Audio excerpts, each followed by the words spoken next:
Welcome back to this. They're going to be going over a Senator Tim Scott versus Kamala Harris election prediction.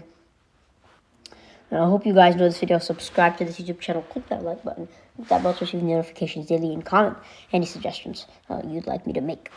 So currently, Donald Trump leads the betting odds at 29 cents per share. Ron DeSantis 21, and Nikki Haley 10 cents. If you go down the board, you can see a little known Senator Tim Scott could be a potential vice president for Donald Trump. But in this case scenario, he will be the president. I have not selected a vice president for Tim Scott. Neither have I done that for Kamala Harris because, I'm really unsure. I think, could be Julian Castro for Kamala Harris. I'm not really sure what Tim Scott's VP is going to look like. So let's get into the video. I will be using 270.towin.com. So I hope you guys enjoy. And let's get into my criteria. Safe states will be 12 points and over. Likely states 7 to 12 points. Lean states 2 to 7 points, and tilt states under 2 percentage points. So let's begin with the safe states for Vice President Kamala Harris. Her home state of California, Hawaii, Oregon, and Washington, are going to be safe states. I don't see Oregon being under 12 points. I think it could be around 15, but just because she is from California, I think the margins could increase on the West Coast. I don't think Colorado, New Mexico, Virginia are going to be safe for Kamala Harris. I think Joe Biden could do a lot better there. And I think, she's going to do very well in the New England region, just depending on who her vice president is. A lot better, performing a lot better than Hillary Clinton did back in 2016. Also going to give her Maine's 1st district. That's it, safe for Kamala Harris. So let's move on to safe states for Tim Scott. So definitely going to sweep, I think Idaho, Wyoming. Montana was decided around 20 points, so I think it's going to be safe everywhere in Nebraska besides the 2nd district. I think Kansas could be safe. I don't see Utah. I think Utah could be around 15, definitely a shrink, but I still think that is safe for Tim Scott. The South is going to be pretty red, because he is from that region. So definitely South Carolina going to be a state that was around 11 percentage points, probably around 10 or 9, because it is moving to the left just like the other parts of the Sun Belt. But because he's the senator from that state, so I think the margins are going to increase in the South, especially Mississippi, which has been shifting to the left by small amounts. Donald Trump, that was really close to being likely. But I do think that Tim Scott is going to perform better because he is from South Carolina. So he's going to be able to win over some of those black voters because he does pretty well in his state. So there's the electoral amount: 181 for Vice President Kamala Harris, 122 for Senator Tim Scott. Let's begin with the likely states for Kamala Harris: Colorado, New Mexico, and Virginia. These have been shifting to the left since 2008. It was a flip. These states were solid Republican since before that, just since Barack Obama era. These states have shifted more and more to the left. Joe Biden broke a record in Virginia. He won Virginia by 10 points, which is a bigger margin than Alaska. Same thing in New Mexico. Joe Biden won Colorado, though, by 14 points. So definitely, Colorado would already be considered safe by that criteria. But again, because Kamala Harris is on the presidential ballot, she's not going to win by the margins that Joe Biden did. So definitely going to be under probably around 10 points in Colorado. Might shrink up a little bit. So yeah. As for likely states for Tim Scott, I'm going to start off by giving him Iowa. I think Iowa is going to be likely because there really is no African American turnout for Vice President Kamala Harris to pick up, as there would be in Ohio. And I just don't see, the thing Iowa's going to it is shifting to the right, similar to most of the western parts of the Rust Belt. So I think that's going to be likely for Tim Scott. I think Alaska's also going to be likely. It was, shrunk down from 14 points in 2016 to about 10 points in 2020. And I don't think Tim Scott's going to do any better than Donald Trump in Alaska. So that's it for likely states. As for lean states for Vice President Kamala Harris, I'm going to start off by giving her New Hampshire. I also think the state of Maine is going to be leans. I think the margins could shrink down to around 5 points, 6 points in Maine. so it's probably not as good as Joe Biden there. I think New Hampshire could come down, around 2 points for Vice President Kamala Harris.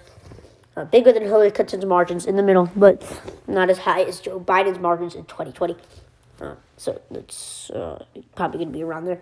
Minnesota also going to be leads. I don't think, Tim Scott is going to have the very best shot at picking up Minnesota. I also think Nebraska's 2nd district will be likely as well. I don't think Nevada would be in that characterization. She said 226 for Vice President Kamala Harris, 131 for Senator Tim Scott. Let's begin the lean states for Tim Scott. I'm going to start by giving him Ohio. Ohio does have some African-American turnout. Even if the African-American turnout in Ohio comes in larger numbers, I don't see Kamala Harris ever winning Ohio. The chances are very slim. She's not someone like Barack Obama that was able to flip Ohio. Just because of that African-American turnout, I think Ohio is going to be under 7 points, around 6 points or so for Senator Tim Scott. Could be a larger margins, but I think that's how it's going to go. I'm also going to give Tim Scott Texas by a leans margin, just depending on who Kamala Harris's vice president is. I still think he can perform pretty well in that region. In Texas, I think he could do pretty well in Texas. It has a Republican history, specifically to left, decided by 5.6 points in 2020. So, I think Tim Scott's still going to hold it by more than 2 percentage points in Texas. Also, I'm going to give him Maine's 2nd district. Trump carried that by a likely margin in 2016. It's not going to be over 7 percentage points. Neither is it going to be under 2. So I think it's going to be around that region for Tim Scott. As for tilt states for Vice President Kamala Harris, I'm going to start off by giving her Michigan. I think Michigan is going to be a tilt state under 2 percentage points. She is, not as, she doesn't perform well as Joe Biden in Michigan, so I think it's going to go in her direction. I'm also going to give her Pennsylvania. I think Kamala Harris also has the advantage in Pennsylvania, so I think that would be a state that would probably go for her. As for the tilt states for Tim Scott, I'm going to start off by giving him Florida. Definitely not over 2 percentage points. I just don't. Tim Scott is not someone like Donald Trump who's going to be able to break into that Miami area in huge numbers to that Hispanic votes. Tim Scott not going to be able to win over that Hispanic vote like Donald Trump did in 2020. He was able to expand his market from 1.2 to 3.4%. Triple the amount he won in 2016 because of that Hispanic turnout in Miami-Dade County, despite losing Pinellas County. So that puts Tim Scott at 219 to Kamala Harris at 260. I'm also going to start filling in a few more lean states we didn't characterize for Tim Scott. I'm going to give him North Carolina. I think North Carolina is going to be a tilt state, a lean tilt state. I think Tim Scott can win that African American turnout because he is, an African American senator. So I'm going to think he's be able to do that. As well as Georgia, I think it's also going to be around, 1.82 percentage points for her because of the African-American turnout. Could be good for large numbers for Tim Scott. I also think he could carry Arizona. So I think Arizona could definitely be a competitive race. Arizona, Kamala Harris is just not favored. I think it's going to be a very, very close race, similar to the numbers Joe Biden won. I don't know if Kamala Harris is going to be able. I think that could go either way. Though I'm going to give Vice President Kamala Harris Nevada. I still think she has that appeal in Nevada to hold on to some of these appealing voters. In Wisconsin, Kamala Harris is just not favored either. I think Tim Scott's going to win Wisconsin. By very narrow margins, just because Kamala Harris is not the best candidate there. I could see definitely Joe Biden winning Wisconsin. I still think Arizona could go blue and just hook in Wisconsin. But Georgia is just the African American turnout. Same with North Carolina. It's going to probably pop in for Tim Scott. Nevada, I think it's going to shrink down because Kamala Harris is not going to do as well with Hispanics.